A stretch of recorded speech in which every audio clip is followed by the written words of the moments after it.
पे कोई गम की आँच आने नहीं दूं। कुर्बान मेरी जान तुझ पे शाद रहे तू, कुर्बान मेरी जान तुझ पे शाद रहे तू। मेरे वतन मेरे वतन मेरे वतन मेरे वतन आबाद रहे तू। प्यारे देशवासियों, इस 25 वर्ष का अमृत काल के लिए जब हम चर्चा करते हैं, तब मैं जानता हूं चुनौतियां अनेक है, मर्यादाएं अनेक हैं, मुसीबतें भी है, बहुत कुछ है।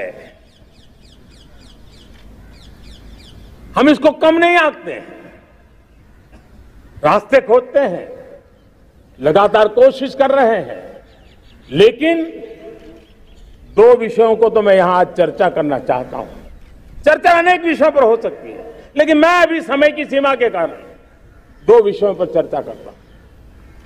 और मैं मानता हूं हमारे इन सारी चुनौतियों को कारण, विकृतियों के कारण, बीमारियों के कारण, इस 25 साल का अमृतकाल, उस पर शायद अगर हमने समय रहते नहीं चेते, समय रहते समाधान नहीं किए, तो वो ये विकराल रूप ले सकते हैं। और इसलिए मैं सबकी चर्चा न करते हुए 2 पर जरूर चर्चा करना चाहता हूं। एक है भ्रष्टाचार, दूसरा है भाई भतीजावाद, परिवारवाद। भारत जैसे लोकतंत्र में जहां लोग गरीबी से जूझ रहे हैं, जब एक तरफ से देखते हैं कि एक तरफ वो लोग हैं जिनके पास रहने के लिए जगह नहीं है, दूसरी तरफ वो तरफ लोग हैं जिनको अपना चोरी किया हुआ माल रखने के लिए जगह नहीं है, ये स्थिति अच्छी नहीं है। और इसलिए हमें भ्रष्टाचार के खिलाफ पूरी ताकत से लड़ना है। पिछले 8 वर्षों में डायरेक्ट बेनिफिट ट्रांसफर के द्वारा, आधार, मोबाइल, इन सारे आधुनिक व्यवस्थाओं का उपयोग करते हुए 2 लाख करोड़ रुपए जो गलत हाथों में जाते थे, उसको बचा करके देश की भलाई के लिए काम लगाने में हम सफल हुए हैं।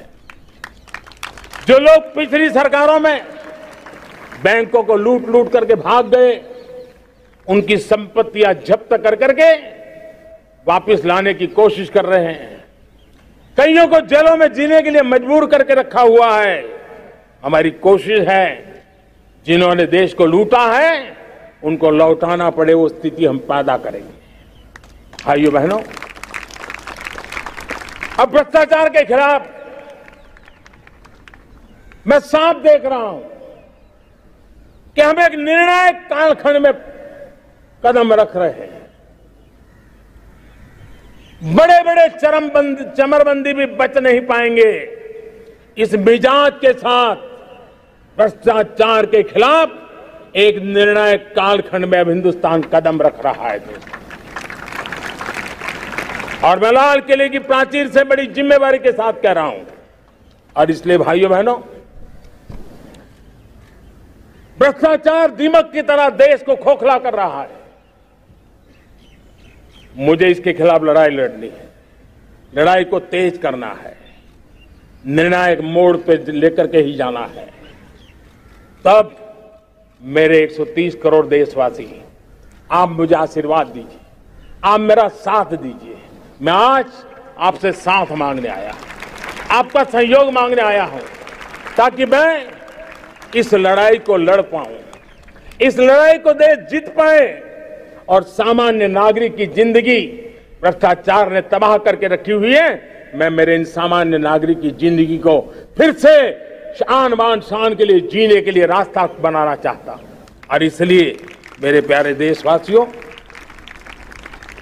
ये चिंता का विषय है कि आज देश में भ्रष्टाचार के प्रति नफरत तो दिखती है, व्यक्त भी होती हैं, लेकिन कभी कभी भ्रष्टाचारियों के प्रति उदारता बरती जाती है। किसी भी देश में ये शोभा नहीं देगा। कई लोग तो इतनी बेशर्मी तक चले जाते हैं कि कोर्ट में सजा हो चुकी हो, भ्रष्टाचारी सिद्ध हो चुका हो, जेल जाना तय हो चुका हो, जेल गुजार रहे हो, उसके बावजूद भी उनका महिमा मंडन करने में लगे रहते हैं, उनकी शान शौकत में लगे रहते हैं, उनकी प्रतिष्ठा बनाने में लगे रहते हैं। अगर जब तक समाज में गंदगी के प्रति नफरत नहीं होती है, स्वच्छता की चेतना जगती नहीं है। जब तक भ्रष्टाचार और भ्रष्टाचारी के प्रति नफरत का भाव पैदा नहीं होता है, सामाजिक रूप से उसको नीचा देखने के लिए मजबूर नहीं करते, तब तक एक मानसिकता खत्म होने वाली नहीं है। और इसलिए भ्रष्टाचार के प्रति भी और भ्रष्टाचारियों के प्रति भी हमें बहुत जागरूक होने की जरूरत है। दूसरी एक चर्चा मैं करना चाहता हूं, भाई भतीजावाद।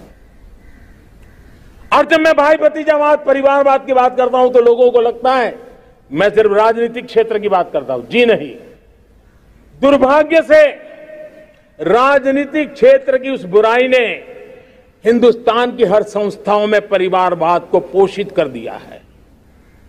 परिवारवाद हमारी अनेक संस्थाओं को अपने में लपेटे हुए है